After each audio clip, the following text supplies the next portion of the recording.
Welcome to our Saturday simulcast, February 25th edition. Purdue-IU tonight, 7:30, Mackey Arena. No Purdue fan needs a reminder of that. I want to thank our sponsor, the Union Club Hotel, the Boiler Up Bar, the 811 Bistro, and Leap's Coffee Shop as well. I want to thank and remind people, I should say, that we will have a special appearance for Wednesday Night Live on Wednesday, March 8th. Mike Carmin will join me at the Boiler Up Bar. Please join us there, or at least join us on Facebook Live, as we'll be talking Big Ten tournament action, as Purdue will almost guaranteed to be playing on Friday. And if the Boilermakers win tonight, they'll be the number one seed, and they'll play Friday at the early game, I believe at noon. Of course, those Big Ten tournament in Chicago. So today's show, Mike Carmin and Tom Dienhart will join me for segment one. We'll talk a little bit of basketball, Purdue-Indiana history.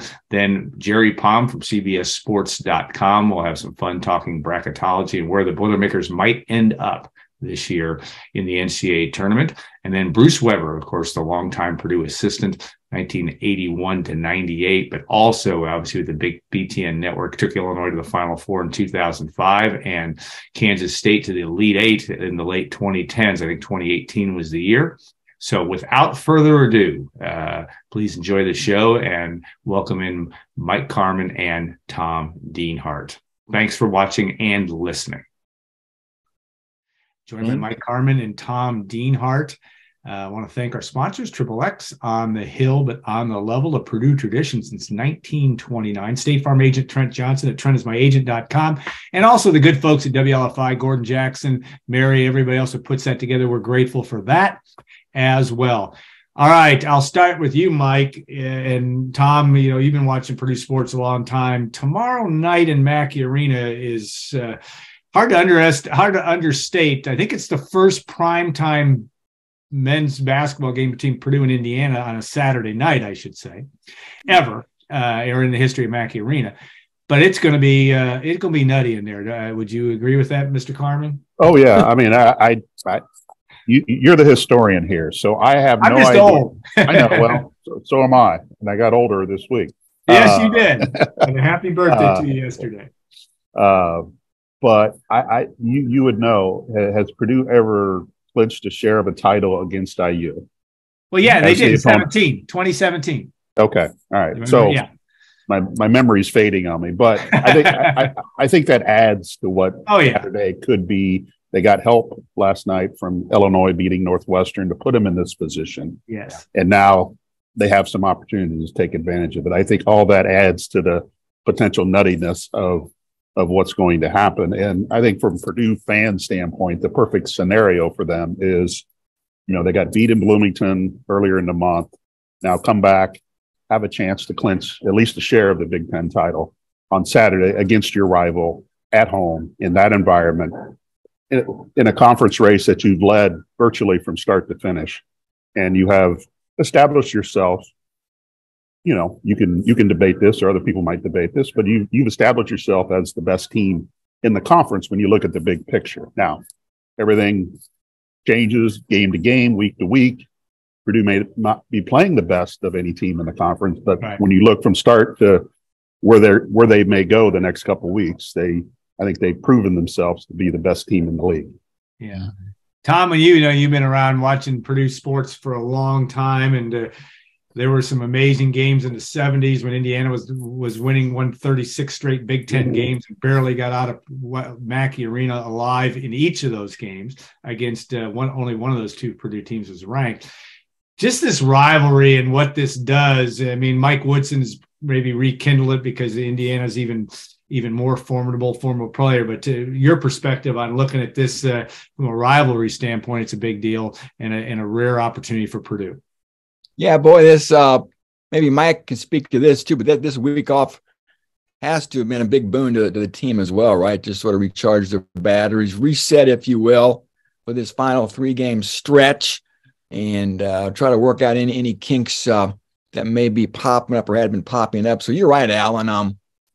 Boy, this is one of the bigger Purdue-IU games we've seen in a long time, and I can't imagine the atmosphere there, guys. I've talked about it before.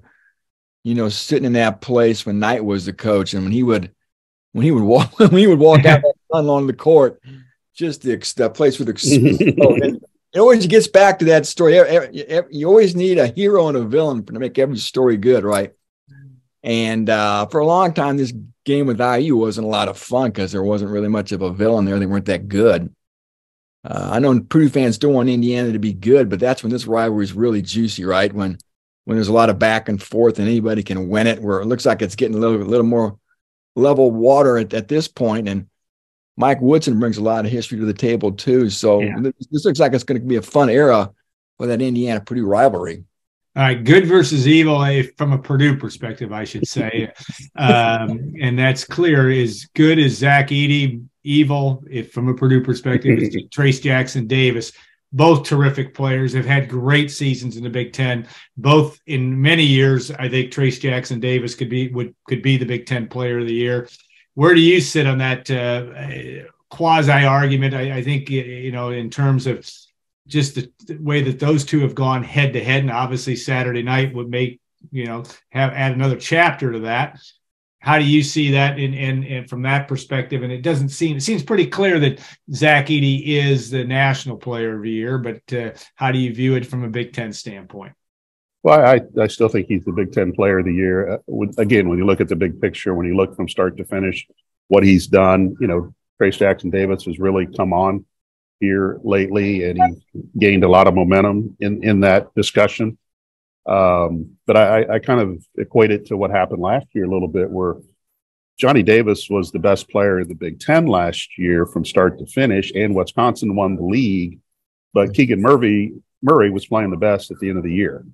And I know there were some people like, well, how come Murray didn't get Big Ten Player of the Year? I said, well, it's not a 4-week award. Yeah, it's a 2.5 month award, and I think Zach has proven himself over the long haul to still be the best player in the Big Ten. Now he needs a little help to be the best player in the Big Ten, because he's not a point guard. He's not a guy that handles the ball a lot. Where Trace Jackson Davis is not a guard, but he handles the ball a lot, and he can create his own shots and create his own situations sometimes. But what Zach has done this year, when you factor in everything about Zach, how long he's played basketball, how quickly he's developed, and I know it's not a career award, but all those things have led to this season where he's clearly the winner of this award.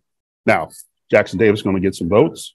It's not going to be unanimous, but I fully expect Zach to be the Big Ten Player of the Year. Yeah, you look at what Zach did. Though Jackson Davis had a good game in Bloomington, to say the least, especially the first half. The numbers were still in Edey's favor there. Tom, you got a big checkbook. I mean, you could get it out and write a $1,500 check for tickets tomorrow. It's just, it is crazy. I mean, what that's gonna be like from that standpoint. But as you look at the Big Ten race and where Purdue is, guard play, and I'll get Mike's opinion on this as well. Purdue's guards have been really, really good, but they need to take another step forward. One would think if this team is going to get to where it wants to get to come not only Big Ten tournament, but certainly in the NCAA tournament. Yeah, it's a broken record. We've heard about it for years. We've talked about it. We've read about it. How once you get into March, I mean, it's the guard play really gets amplified, right? That the ability to create your own shot with the shot clock winding down. Who's gonna get it when you need to get it? Who's gonna create? And Zach-Edey cannot create, as Mike said, as we all know. He's big guy's got to be given the ball, and obviously he has to be fed the ball by the guards, and that's that. I guess that's the one thing about Purdue you still wonder about. Do they have that creator? Can get his own shot when he's got to get his own shot. I think we've seen glimpses of some guys that can do it. I'd love to hear Mike's thoughts on this. Maybe who those guys are, and what you think of Purdue's ability to still handle the press. Everybody's got the book on everybody at this time. They've all seen the film. They know your weaknesses, your strengths. Competition is going to get tougher once we get to the big dance. There's a lot of good athletic teams out there with some 6'8" guys that can swarm you. So again, just the backcourt play overall, I think is going to be the biggest curiosity for me. And And it's not a big revelation to think that that's going to be what's going to either determine Purdue is going to have a long march, or maybe it ends at the Sweet 16 or the Elite Eight. Yeah. I would just say some of the things that Purdue has gone through this year, and I think it started at Indiana with the physical play on the perimeter and the environment down there, I think kind of played a role into that first half. And then they were able to settle down in the second half. You know, Fletcher Loyer is a guy that can put the ball on the floor. If you're going to overplay him, he has shown he can put the ball on the floor and get to the rim and create his shot that way. You know, Braden Smith with the two-man game with him and Zach, he's gotten in the paint quite a few times this year and either taken the shot, got fouled, you know, dumped it off to Zach. So they have a couple guys right there that can do that. But that is, you know, when you watch the Illinois game on Thursday night against Northwestern, who was the guy that put the ball on the floor and went to the hole and got Illinois that win. That was, you know, that's something that probably Purdue doesn't have, but it's got other things I think that can counter that stuff. But yeah, you just were handling the press. I think they've done a better job here recently. I think the experience at IU will help them Saturday night when they're going to see the same thing again. And I like the toughness of the two freshman guards. They not a lot phases them from a mental standpoint, and they've had bad games. They've had poor shooting games. They've had high turnover games, but they seem to bounce back from that pretty well. And that's going to be a key on Saturday, how they handle that again, and can they get into their offense a little bit quicker than they did in the first half in Bloomington. I felt like they got stagnant out on the perimeter, in part because of IU's defense, but in the second half they're able to get into their offense a little bit quicker, and that's going to have to be the case Saturday. And plus, you know, they just can't turn the ball over at the alarming rate they did in Bloomington, or they're going to get runouts, and you're going to see the same result again. Yeah, no doubt. We know that Loyer is we understand a little bit of a calf issue, and that's maybe been a little bit of a problem. That's normal for this time of year. You also know that freshmen aren't going to tend to get whistles. They may beat you up a little bit. That part of it is another storyline as well. Right, real quick from Mike again. Who are your X Factor guys? Is it Brandon Newman? Is it Caleb First? Is there an X Factor guy that's not always a frontline guy that's really going to maybe hold the key to Purdue?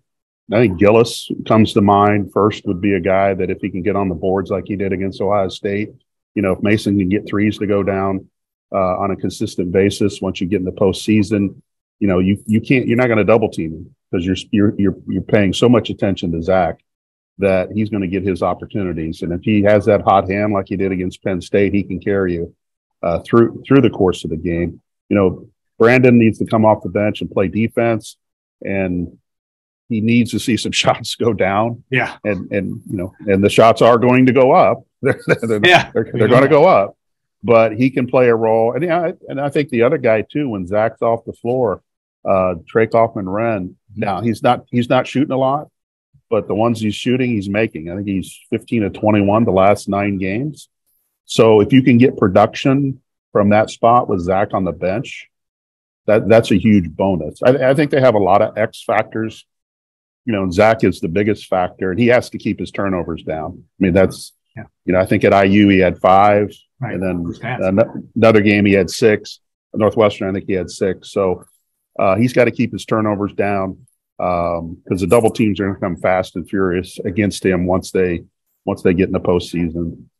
So this is a team that I think, although they're dominated by one player most of the time, this is a team that kind of needs everybody to contribute and to produce for them to make any kind of deep run to win the Big Ten tournament and also, you know, go deep into March. They're going to need everybody to contribute in some fashion.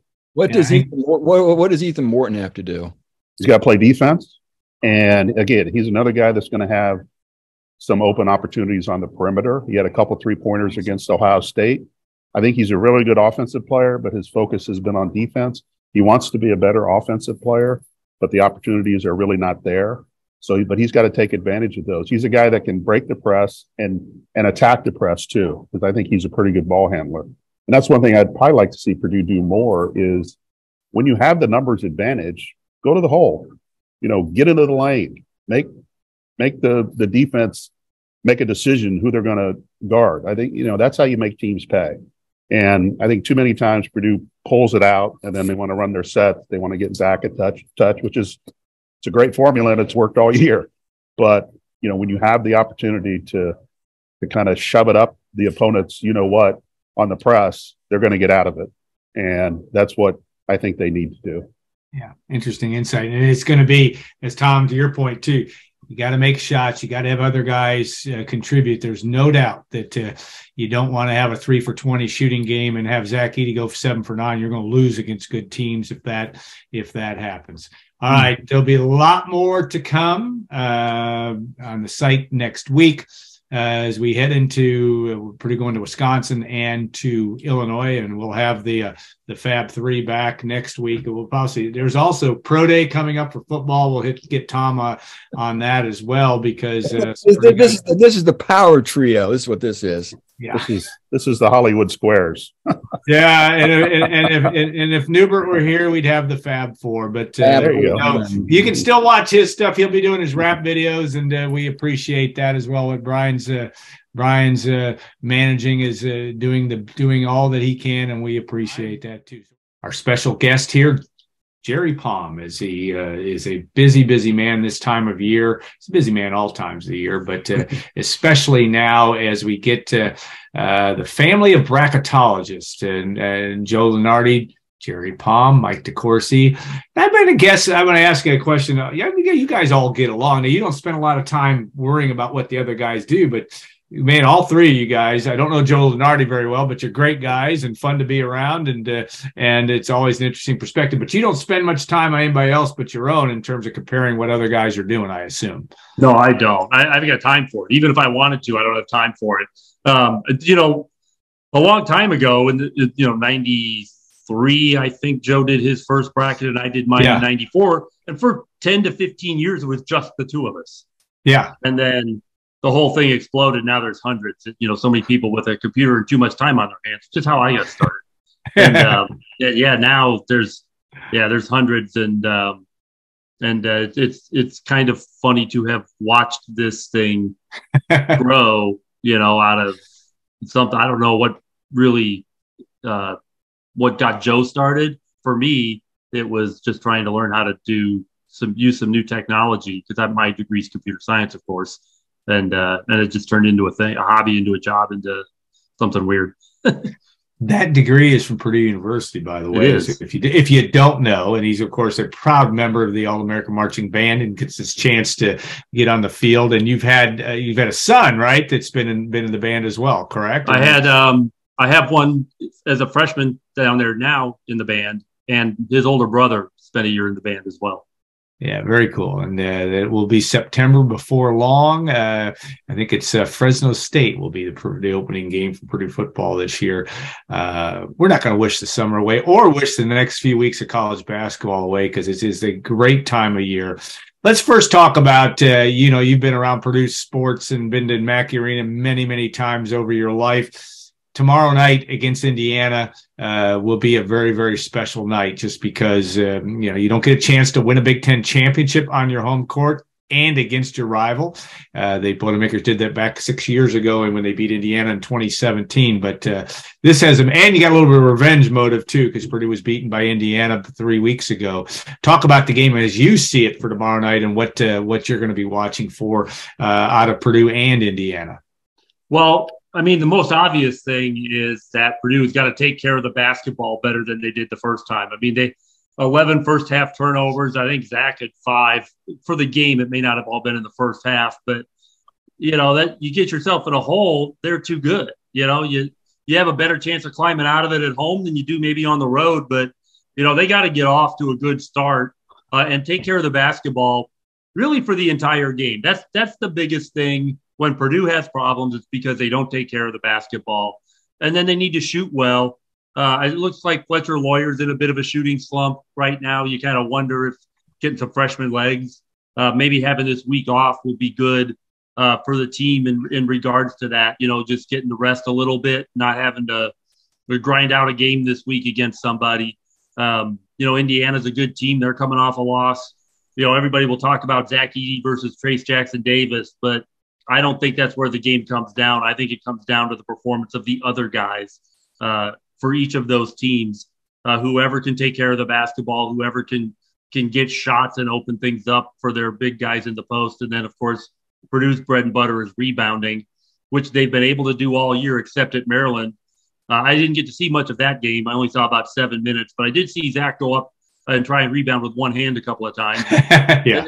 I don't think he was just showing off, but the good thing is, and I'm just going to say this briefly, Big Ten officiating has been dismal this year, and not just at Purdue. I mean, I watch a lot of Big Ten. I watch games, in our league a lot, and it's just not been a good year, except when you get, like we had CBS in the house for Michigan State and the most recent big game, the Ohio State. Right, Ohio State game, right. And we get an A crew. And this is a Fox game, and Purdue and Indiana should get an A crew anyway because of the rivalry and the fact that they're both really good.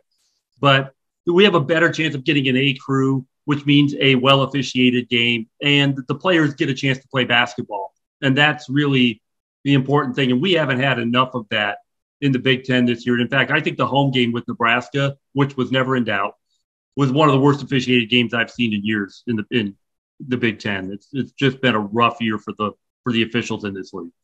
Yeah, it has been that, and Purdue, there's been a lot of discussion about that. Fletcher Lawyer also disclosed a little bit this week, coming off a little bit of a calf injury. You don't know yet. And then, like to your point, the fact that Purdue has 6 days off really helps. They have 5 more days off before they go to Wisconsin. I think that does give, fatigue for young guys and for a team. Gene Katie used to say, "Oh, they're 20 years old. How can they be tired?" But I think that there is some of that, and I think that's to Purdue's advantage over the next couple of weeks. That is, if Purdue can have more points on the board at the end of the day against Indiana and down the road against Wisconsin. Yeah, it's a good time of the year to have that kind of a break in your schedule, relative break in your schedule. Yeah, look at what you do for a living, and obviously people want to know, want to guarantee where Purdue's going. There isn't a guarantee on seed yet because there are games to be played. Right. It does seem likely, if not almost guaranteed, that Purdue will play its first 2 rounds in the Friday-Sunday sequence in Columbus, March 17th and 19th. Tell us about your thought process there, and a little bit about Purdue's seeding challenges, where they could go, the high, the low, and how it all may shake out over the next couple of weeks. Well, the high for Purdue is that they could still be the overall number 1. That would probably require winning all the way out, win these 3 games and win the conference tournament. Purdue would have a chance to be the overall number 1 and would have a good case for it. But obviously that depends on what some other teams do, because all 4 teams on the top line of the bracket have a chance to win all the way out. They don't play each other. We don't have 2 from the same conference. Kansas can make a very strong case. Alabama can make a very strong case. I don't see the case for Houston, but the committee likes them, as evidenced by the fact that they were number 2 overall. So it's, but those 4 teams, all of them any of them could be the overall number 1. And then, if things go badly at the end of the season here, Purdue could be a 2, I suppose even a 3. Things would have to go really badly for a 3. But even with that, the odds of Purdue playing in Columbus are very high. In the 16 teams that my top 16 in today's bracket, which I haven't released yet, the only team for which Columbus is the closest site is Purdue. So, the odds are very high that Purdue will get to play in Columbus. I mean, even if they were 9th overall, you would have to have 2 teams ahead of them displaced from their closest site and sent to Columbus instead. And there aren't even a lot of teams for which Columbus is the 2nd closest site. So, I mean, I like Purdue's chances to play in Columbus, regardless of where they end up being seeded. But obviously, if they're a number 1 seed, they'll get to play in Columbus. And then if they're the overall number 1, they'll also get to play in Louisville. But that's going to require some work and maybe a little help. Yeah, that's an interesting thing. And, of course, the last thing you want to do in this tournament is count games and project yourself to the regional championships. But it is an interesting storyline, because if Purdue is the overall number 1 seed, right now I'm not putting words in your mouth, but I'm guessing that you would have Alabama maybe going to Louisville for the round, and in Purdue maybe either in Kansas City or New York for the regional championships. But that is a big advantage. You don't, if you're Purdue, stating the obvious here, you don't want to be a number 2 seed and run into Kansas in Kansas City, for example. I mean, how do you view that, though? Is that as simple as that? If Purdue's the number 4 seed, they may end up on the West Coast in the regional championships. The number 4 overall seed on the one line, I mean. Yes, right. If you're the number 4 overall, you get what's left. So, the other 3 teams go into whatever the closest available site there is, and number 4 gets whatever's left. So, it could be Las Vegas then. Yeah. Purdue's number 4 overall. The committee put them in New York because they were 3rd, and New York was closer than Vegas to Purdue when they were put into the bracket. And that's really how it goes. It's a very regimented process, bracketing, and they're going to put teams close to home as long as they're following the other bracketing rules to do so. So, for example, if Purdue is 5 overall, they'll still go to Columbus, but then they could be placed in Louisville. Except for if Alabama is still number 1 and in Louisville, 1 and 5 cannot be in the same region. Right. So then Purdue would get shipped away from Louisville again because they could not be as number 5 in the same region as number 1. So there are bracketing rules and conference separation rules which aren't going to apply to Purdue in their part of the bracket. But there's a lot. In fact, the conference separation rules, the bracket I did on Monday had Purdue as a number 1 and 4 Big Ten teams as either 8s or 9s. So that meant that Purdue had to be bracketed with one of their conference mates in an 8-9 game. And in order to do that, it has to be a team that Purdue only played once in the regular season. Is that right? I didn't know that. Okay. Yeah. So they would have, the committee would have a problem that would be a very unusual circumstance, but the committee would have a problem if they didn't have a team like that they could bracket with Purdue, and they'd have to ship one of them off the 8-9 line to get Purdue a team that they can play. And they haven't had to do that kind of a shift since they relaxed the bracketing rules about 7 or 8 years ago now. Of course, Michigan State and Northwestern, I don't think Northwestern's going to drop to an 8-9. I don't know, though, and maybe you have a different opinion. But Michigan State would be a one game team. I guess that would be one. Rutgers is potentially. Rutgers is falling like a rock right now. Yeah. Yep. So interesting study. I learned something new today. That's a good thing. I did not know. I was going to ask you that question because it used to be back in the day, way back in the day, you couldn't meet your conference opponent to the Elite 8, and then I think it switched to the Sweet 16. But now is it the round of 32? So it's based on how many times you've played a team in your conference. So if it's just once, it could be the round of 32. If it's twice, it can be the Sweet 16. If it's 3 times, then it's the Elite 8 is the earliest you could meet them. So, and they did that because all of these conferences were starting to get so big. You have 8-9 teams from a conference in the tournament, and you can't bracket under the old rules because there are too many teams. So they needed some more flexibility, and this is what they came up with. And they have not had to do a seed switch since that time to come up or to do the bracket. They used to have to do seed switches all the time to get teams from the same conference away from each other.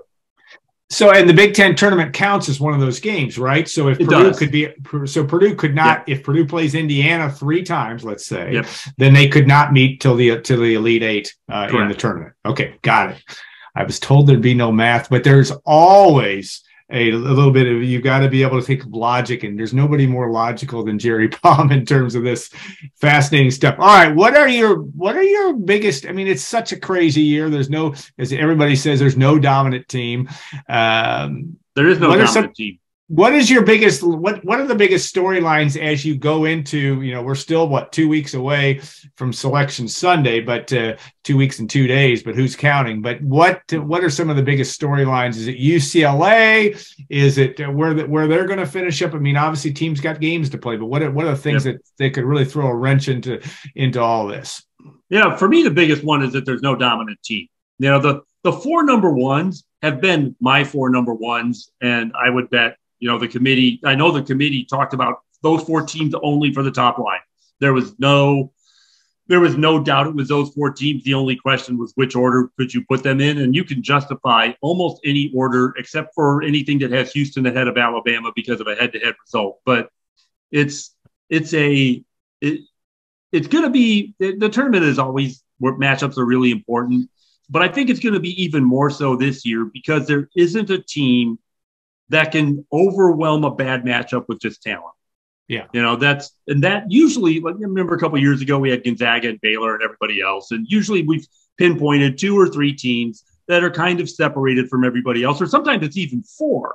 And while there seems to be a separation between this current top 4 and the rest of the bracket, at least in the mind of the committee so far, it's not a gulf. It's just a little bit. And so, for Purdue, if you're a Purdue fan, you can probably identify some of the better teams that might be a matchup problem for Purdue.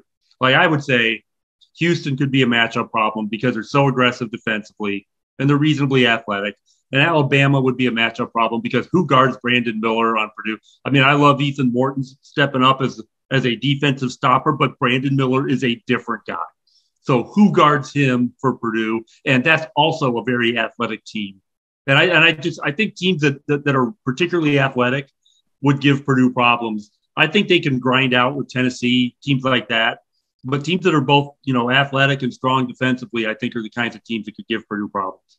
Yeah, no doubt. Zach-Edey will give everybody else problems too, though. And it's as you said, it is truly a game of matchups from that. All right, in the Big Ten, as of today, you have how many teams in, and how many teams should be shaking in their boots here down the stretch?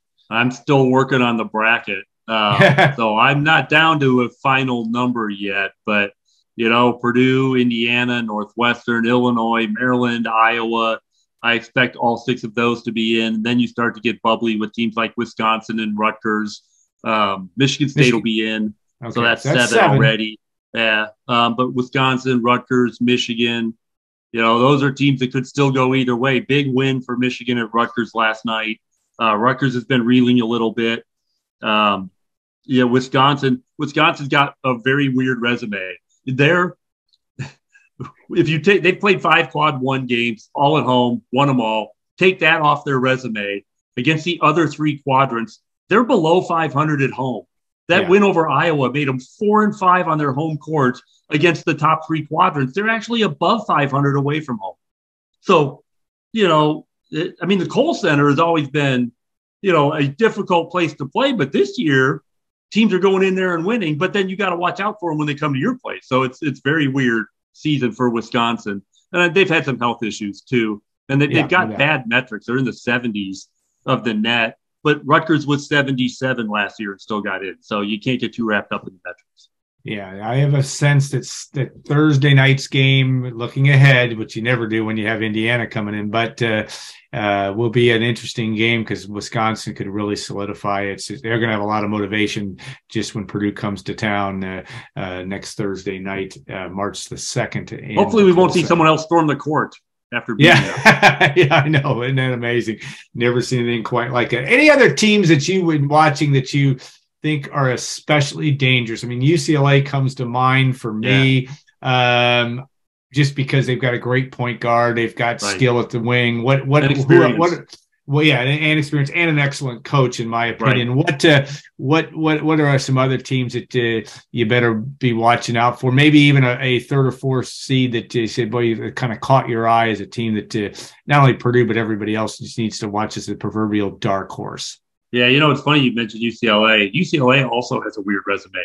They have 4 losses that are pretty 3 to, definite tournament teams and 1 at USC, which is a rival and a bubble team, so not bad. But their best win as they enter March is Maryland, at Maryland. Now, they won it by 100. Maybe 2. Unbelievably. Yeah, they killed them. And they're the only team to win there this year. But Maryland is a middle-of-the-bracket team, and that is still UCLA's best win this season. Now they've got Arizona coming up, regular season at home. Might see them again in the conference tournament, but it's just really weird to have a team that high in the bracket without a win any better than Maryland. But that's how it is. I would watch out for. I've been telling people about Indiana because I thought they've been playing a lot better, and they have been playing a lot better since the home loss to Northwestern. And when you've got a guy like Trace Jackson Davis, I mean, obviously. You can ride a guy like that through the NCAA tournament. I like Creighton, and I'm giving you teams that lost this week. Creighton was the preseason pick for the Big East. Had a rough stretch in December when they lost 6 in a row. Half of those games without Kalkbrenner. And then he came back, and they started to play like the team people thought would win the Big East. But the team that is winning the Big East is Marquette, a team that Purdue saw earlier and struggled with. They played Purdue tough at Mackey Arena. We should have seen then that perhaps this was a team that was a little better than had been expected, and they have shown it over the course of the season. Shaka Smart's done a great job with that team. And then if you go a little bit farther down, I think it's going to be interesting to see what happens with a team like Texas A&M, which was dreadful in non-conference play and has been winning a bunch of games in the SEC. But until they beat Tennessee this week, winning against teams that are middle of the bracket or lesser teams in that league. Now, if this is a team that can show late in this season that they can beat the better teams in the SEC, that might be an interesting team to watch out for, because that's a team of which more was expected, not national championship more, but top 25 team more. And that only recently they have looked like that team. So that's kind of a deep reach. I don't know that team can win a national championship, but that's a team that could mess it up for someone else. Last question. I mean, like North Carolina's run last year, teams with a lot of talent, or, you have to be looking at team. I mean, North Carolina may not even get in the tournament the way things are going. I get that. But, the Dukes of the world, I mean, those teams, how do you view those guys? The Blue Bloods, obviously Kansas is going to look like they're going to be a number 1 seed, but there's talent to be had, and teams can get hot as Carolina did last year. Right. Well, 2 that you might find in the middle-ish part of the bracket are Duke, depending on how they finish. They're going to be a 6 or 7 seed today in mine. And then Kentucky, which has been, up until 2 weeks ago, was very squarely on the bubble. They beat Tennessee. They've given themselves a little bit of a reprieve. They could still play their way further up the bracket, but I'm probably going to have them in the 7, 8, 9 range today. And that's a talented team. They have last year's player of the year. They've got 4- and 5-star recruit. I mean, this is a team where talent is never the problem. Yeah. But this season, they just really haven't put it all together yet. If they do in March, I don't know that I trust their guards enough to actually make that kind of a run.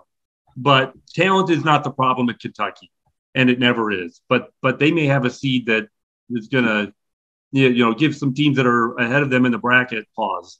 Yeah, I think I don't know if it was your bracket or somebody else's, but I saw Kentucky on that 8 line with Purdue in Columbus. If I'm Purdue, I don't want any part of that. I also don't want to be in the same site as Kentucky because you won't get tickets. Yeah, but, fans are all over the place and all that. Yeah, I have always said that they could play the NCAA tournament in Helsinki, Finland, and Kentucky would sell it out. Yeah.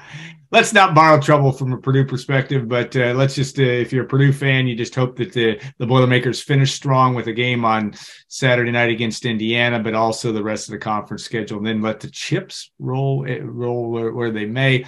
It has been a very interesting year. No question. It's going to be a very interesting tournament. Yeah. It's been a lot of fun. It's just unexpectedly good. Yeah. All right, Jerry, thanks so much for your time. We may hit you up again before this, but you're going to be on CBS's air as you get closer to, you said the weekend, the Big Ten tournament, you'll be there on as well, but throughout the NCAA as well. We love your work and we appreciate your time, and we'll look forward to seeing you in person. If not in Ross-Ade Stadium in Mackey Arena, we'll look forward to that as well. Segment 3, Gold and Black Live. Bruce Weber, who's been, we would have him on here every week if we had the chance, but we appreciate the fact he's been on this will be his second appearance on Gold and Black Live. It's a resume builder for you, Coach, from that standpoint. You got big things in your life, but you take time to do this, and we always appreciate that. You know what? You have been through 18 of these, what Purdue fans and coaches are going to be through tomorrow night. Never before, though, I don't believe they've ever played a game on Saturday night that I know of, a primetime game, Purdue-Indiana. A lot on the line because Purdue could claim a share of the Big Ten championship. as Northwestern, Illinois came back with a vengeance last night to beat Northwestern in the second half. But Coach, you look at this, like I said, you were on that sideline for 18 years as an assistant at Purdue. There's nothing quite like it. I know you've been through other rivalries, Kansas State, Kansas, and other places along the way, but it's a special, special experience. Yeah, there's no doubt. It's a special night. And then obviously with the first game, the way that went, it's going to add a lot more fuel for Purdue and the Purdue fans. And and you got a championship on the line also. So it's going to be crazy in there. There's no doubt. Obviously, I'm with Rayfeld every week, Davis, and we talk a lot about it and how, and he brings up all his games. And I did that, the special on the Big Ten Network about Chad Austin hitting the shot and, just reliving it and talking to Brian Cardinal and just all those crazy games. I tell them stories that we're sitting in the green room and going back to one of our early games with the Isaiah Rosie Barnes. And, classic. Just so many games that just bring back such great memories. And, you can say, oh, it's just one game. Oh, that's BS. To be honest, it isn't just one game. It means a lot. I was a junior that year in the Rosie Barnes game when Bob Knight ran out the tunnel and was banging on the door of the officials' locker room, because Isaiah got called for traveling. Isaiah never traveled. And I think Purdue may have stolen that one that day, but that was one of the classic games. Of course, the 1981 game. I think Kevin Stallings hit a couple free throws down at the stretch, and the rest is history. But you talk about that, and you guys were just establishing yourselves in the 81 season, and the fact that Indiana Purdue game has been such a big deal over the years and gave you guys credibility, just because you beat them enough. You beat them in 81, you beat them in 82, you beat them down there finally in 84. It's a big deal. That's part of this rivalry. It goes all the way back to Gene Cady and Bob Knight. Yeah, it all started, and I don't know if you remember, I had the scout. This is when we could scout in person. Yeah. And I watched them play Minnesota, and the game, Coach Knight, of course, he had his, polite ways of getting after the refs, and he got after the refs, and the whole game at Minnesota changed. And it was Tucker and Brewer, and, Minnesota was really good, and obviously Indiana was really good. And I went back to Coach. I'm this young, naive guy. I said, Coach, can't let him control the game and all that. Well, Coach, if you remember his first game at Indiana, he had two technicals. Two technicals in the first 5 minutes. And you were the instigator behind that. Yes, I was. And I said, Coach, I didn't mean to do that. And he goes, it's fine. Now at least he knows we're in the state. So he made a statement. And, we got competitive, and it was just a blast to be part of it. And, we beat them the one year, and we were trying to get out of town, and we couldn't get the bus out of town. They were, the cars got around us, and first we thought it was funny, and then we're like, So we finally got back, and then we got back to campus, and it was the night of the Nude Olympics at Kerry Quad. We couldn't even get our bus up to Mackey Arena. So just some fun memories, special memories from all the years. That's right. That one was I think that was the Chucky White game in 1990, and I remember I was part of that crowd. I wasn't shaking the bus, but I looked at it from a distance, and the bus is rocking back and forth. You guys can't even make it between Kerry Quad and Mackey Arena, as I recall. But that's the beauty of college basketball, and a great situation from that standpoint. Some classic things. Yeah, in today's world, Gene Cady would not have made it past 4 minutes because he'd have been in the locker room, right? With two technicals. But Bob Knight knew that those were the games. Of course, that was this is a whole nother. We're digressing, but we could go on for hours on this topic because that became the donkey deal with George King and all that crazy stuff. If you don't know about that, check our site. We have a link to that Bob Knight coaches show, which was priceless television in its day as well. All right, tomorrow night. Again, Purdue has played. Lost 3 of 5. I think they got maybe mentally more healthy after beating Ohio State. You have to like Purdue in a lot of ways. I mean, this is still a very good basketball team. Indiana, a very dangerous basketball team that hasn't played as well away from home, but has enough talent to take Purdue to 40 minutes and beyond tomorrow, don't you think? Yeah, there's no doubt, especially with the emotions involved. I give credit to Indiana.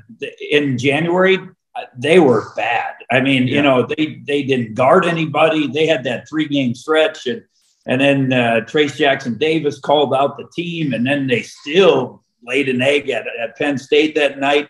But after that, Coach Woodson, I think they started switching everything. Their defense got much more intense. Obviously, Trace Jackson Davis kind of just put them on his back and carried them.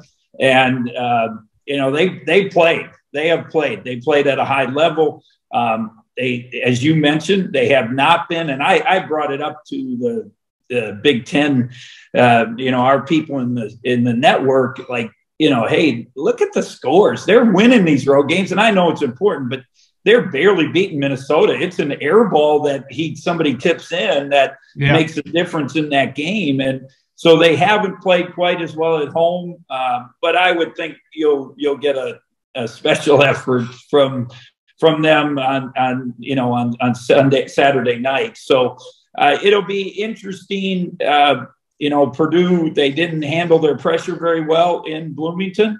And it's been, when I talk to Matt and I mean, it's there's a formula to beat Purdue, and do you have the personnel? Do you have the system to do it? That's the whole key.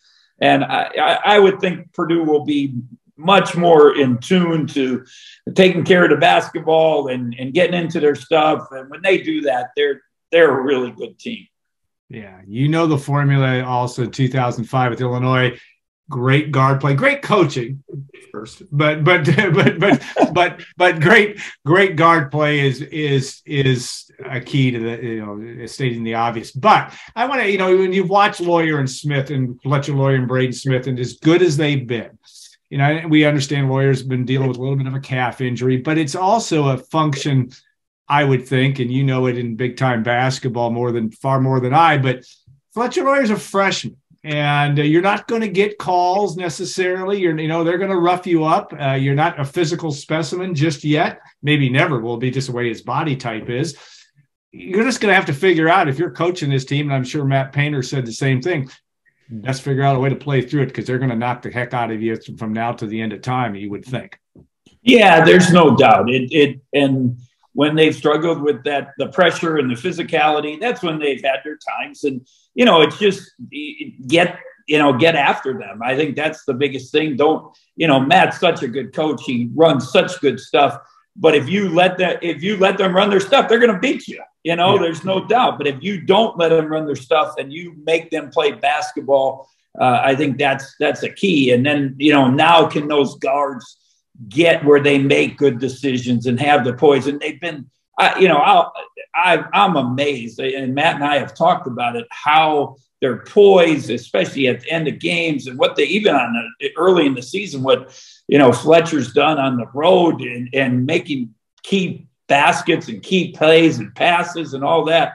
So it's they can do it. There's no doubt. I really think, and I know, everyone wants to win every game. I really think losing some of those games helped them because now they had to learn. And I've told this to Matt, you want to be ready for the tournament. And no matter what, they're going to win the league. And that's a special accomplishment. But, you want to be successful in the tournament and going against all the different styles of play. Now in the Big Ten, there's more styles. It isn't quite as generic as it's been in the last few years because of different coaches. different, guys just are doing different things. And I really think it's going to help them in the tournament. I think it's going to help the whole league, because you get in the tournament and you only have one day to prepare, and all of a sudden you're going against something you never went against. You can't do anything. You can't change it. And, so I think it's going to help them in the long run, and it makes the coaches think, and, how do we help? And obviously Matt's really, really smart basketball coach, and he's going to find things that are going to help them be successful. Yeah, it is I think that's an interesting point that I hadn't really thought of. The fact that there are more styles in the league is going to help come tournament time. How in the heck, and you did it for years, from a coaching standpoint, I know Matt Painter is good at compartmentalizing, and I'm sure you were in your days, where you have to put it in the right place. You can't bring the NCAA tournament to your doorstep until you play in it. But just the fact that you really, everybody, there's no secret. That's what you kind of sometimes, sadly, in my view, you're so judged on that. But how do you do that and still take those incremental steps throughout the course of the season, to do it? Is it just simply focusing on what's in front of you? How do you view that from your perspective? When I had my 05 team, we were going to win the league, and it wasn't even a question. And so now as a staff, I started even calling around to people, hey, how can we be prepared? What can we do? We got to make this run. And, and I think as a staff, what have we not gone against?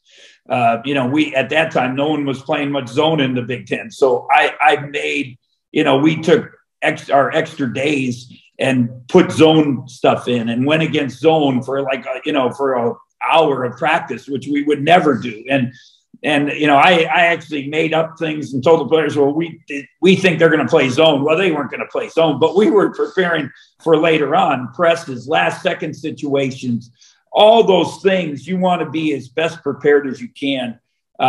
And yet you got to make sure, like I say, you're not telling the players, well, we're doing this for the NCAA tournament. Yeah, that's what I was going to say. How do you hide that?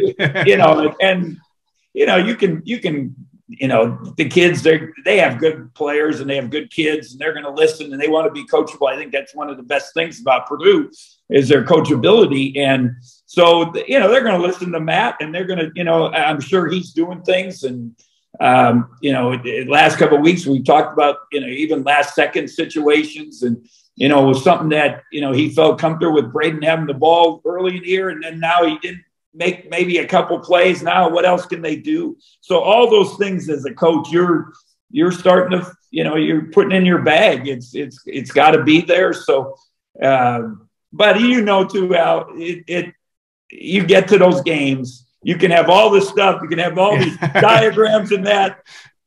Players make plays, and they make plays for you, whether it's on the defensive end or the offensive end. And that's what you hope you're prepared. You hope you're playing at a high level at the end of the year, and you're fresh and healthy. And that's another thing for them, is to stay healthy and be, you got to be especially with young guys, you got to be careful wearing them down mentally. A couple of weeks ago, somebody asked me on TV, what should they do in practice tomorrow? And I think they wanted me to say, oh, they should go practice 3 hours or whatever. I said, no, they should go play wiffle ball. Yeah. They should go have pizza, go bowling or something, whatever, because all those things, that togetherness and feeling good about each other, and that the coaches got your back. I think those are all important things. Yeah, I think Purdue took Monday and Wednesday off, which is smart. And I know that it always seemed back in the day that the Gene Katie style, to some extent, was, we just go practice harder. If we get beat, we get beat in Illinois by 20 points, we're practicing, we get home. You can't do that anymore. I guess that's a question. Does that make for better basketball in March because kids are rested? Some call it, even Ray Davis says it's a little soft for his liking, but is that true? I mean, is that make for better basketball, you think, at the end of the day, or is it just all different and that's just the way of the world today? Well, actually, we got beat by 40 at Illinois. Yes, you did. I was trying to be nice. There was others when you lost by 20. Yeah. So we did practice, and And I think Megan was wondering where I was at 2 a.m. No cell phones, and I couldn't call the house phone because I'd wake the kids up. So that happened a few times. But, you know, and to Coach Katie's credit, and this is something, and actually Glenn helped with it a little bit, Robinson, you know, we went like 3 times before we played in the tournament. And Glenn just said, you know, Coach said, what do you think? He goes, Coach, we can't practice all these times. I got to be fresh, you know, and it just, and then Coach started asking around. He went to Coach K. He went to some guys and said, what do you guys, and they talked about backing off. And, you know, and I know with my Illinois team in 2005, we were going about an hour at the end. The great thing about those guys, though, they would sit, Darren Williams, D. Brown, Luther Head, Roger Pop, they would go play one-on-one and go shoot and play contest. So we just sit there and they were practicing. We had nothing to do with it. So they kept that drive going. But there's no doubt you got it. That I think more, Al, than anything is the mental part, not the body as much, but the mental part of being drained, the pressure, all that stuff. And you know, you probably see it. I saw it on Indiana a little bit the other night. I thought they looked real tired. You know, it's just, you know, especially,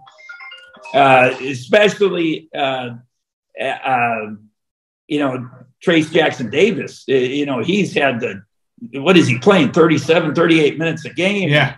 And and this is something I brought up to Rayfeld in the studio, and he didn't realize it. Big guys have to run from hoop to hoop. Yeah. You know, they're not running from top of the key to top of the key, you know, like the guards. And, you know, so that's even more mileage on them, you know, as you progress through the season. So I think, you know, there is something to it. And Coach Katie, you know, he told me this a long time ago, if you want to stay in a business, you got to be flexible and you got to change. And you know how grumpy he was and tough he was and all that, but he did change. And, you know, and that's why he was able to stay in the business. And it's something, you know, Matt and I have talked about, you know, just in recruiting car trips and all that stuff, you know, you talk about a lot of stuff and I'm sure he's, you know, I know people think time management in the NBA, you know, I'm not, you know, it's hard when you're paying $300 for a ticket and then the best players aren't playing. But in the long run, if you know, they want to win a championship, you know, they got to keep those guys rested. Yeah, no doubt. And that's an interesting story. That one thing, because and I thought Matt did a good job earlier in the year, because I really hadn't thought about that either.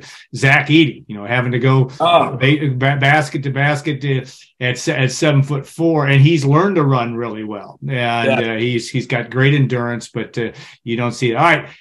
Is there any doubt in your mind, and it's, you know, not a Purdue thing necessarily, but Zach-Edey versus Trace Jackson Davis, I guess tomorrow night's game will determine some of that. But if your vote for Big Ten Player of the Year, I don't think there's a lot of doubt on the National Player of the Year that Zach-Edey's the guy. But any fly in the ointment there, especially considering if Purdue wins tomorrow night, there'll be a fair amount of separation between the teams in terms of wins and losses.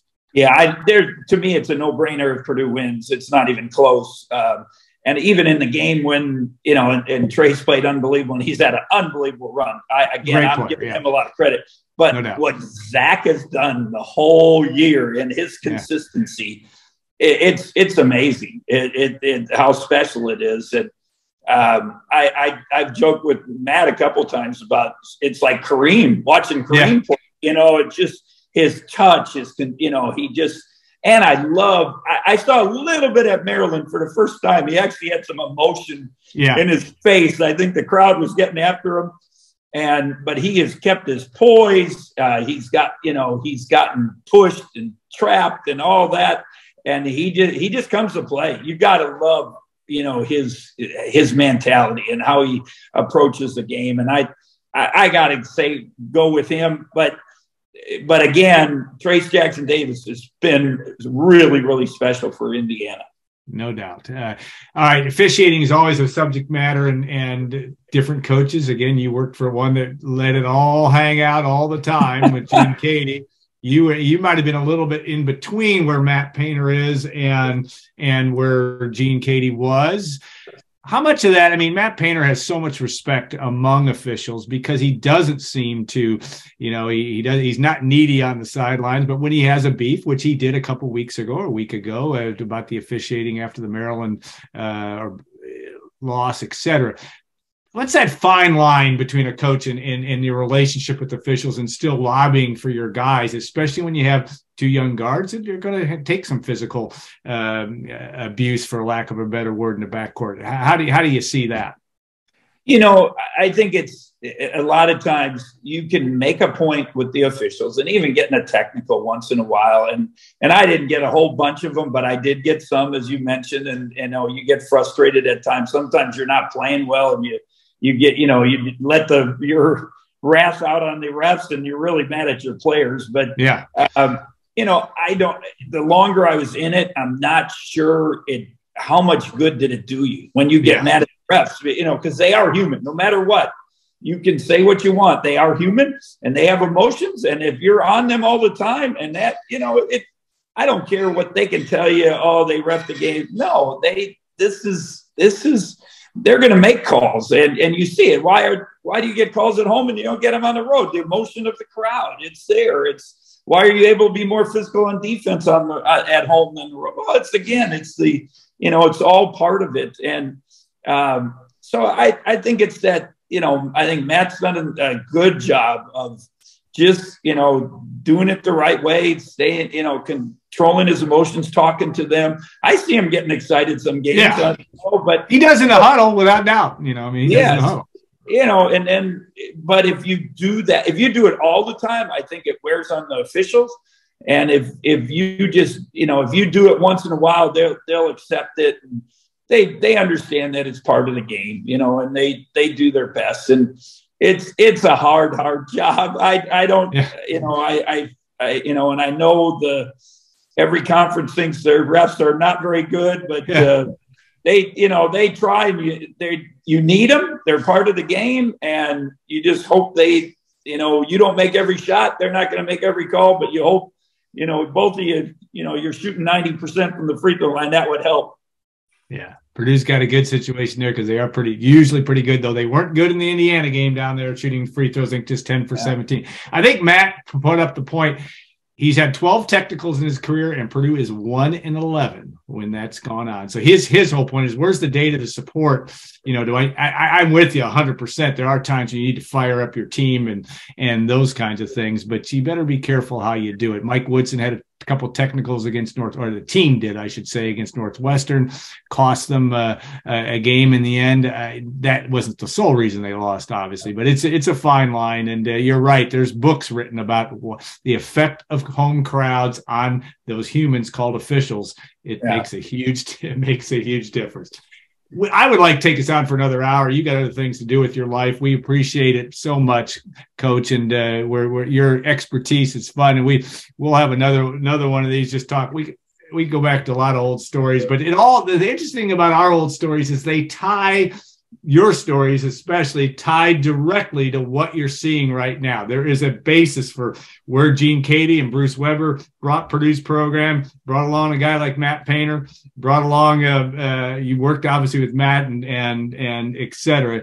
It's an interesting tie, and that consistency really has a lot to do with Purdue's success. Would you agree to that? Oh, there's no doubt. And people, athletic directors, make rash decisions because of fans and all that. Yeah. And in the long run, if they would have stuck with the coach, they would have consistency. And it's just, it's so funny. I see like some team like he's doing a great job. And then I look at the record and it's like, he had one. I'm just using me as an example. I did so much more. And this guy, they're telling him he did a good job. And now fans are on me. It just, you can't please them. And I think it's so important. I think the consistency, like you talked about, Matt, if they were 4-22 every year or something, you can't, that's a whole nother thing. But you're going to have bad years. It's part of it. Things happen. Injuries happen. Close games happen. Ball doesn't bounce your way like we, talked about earlier. There's so many things. that happen. And I think the biggest thing is when you lose those games or when you have tough years, you can't go crazy. You can't panic. And that's something I learned, from Coach Katie over the years, and, how, in the long haul. And Coach had some bad years too. But look at the overall, his name's on that court, and I'm sure there's a lot of programs would love to be in Purdue's steps, what they've done through the year, the championships, and again, it's my one regret with Coach, or I have two regrets. One, he should be in the Naismith Hall of Fame. I don't understand it. Yeah. He is a finalist now. I don't, for me, he is about what basketball is about. How much more can you do? High school, junior college, assistant, taking the team to the Final Four. The second winningest coach in the history, or third winningest history of the Big Ten, which has been the Olympics, assistant coach, gold medals, head coach in the USA. I mean, he's done everything. And how can he not be in there? And, it's baffling. But the other part is just helping him get to the Final Four. And, we had probably, when you look back, 3-4 chances of getting there, and something we probably weren't. We should have, with Troy, Todd, and Everett, we probably weren't ready. We didn't understand it because you got to go through it. The K-State, the scenario, we beat them so badly, and then we get up 10-0, and but then could we beat Danny Manning? I don't know. It's just a tough thing. Obviously, Glenn getting hurt. Jerron Cornell getting hurt with that year. And then obviously he had the chance with playing Wisconsin that time. So, but that's that would be my regret. When I got my first thought when we beat Arizona, which is the craziest game, maybe unbelievable, and it still goes down. I bet almost once a week somebody says something about that game to me.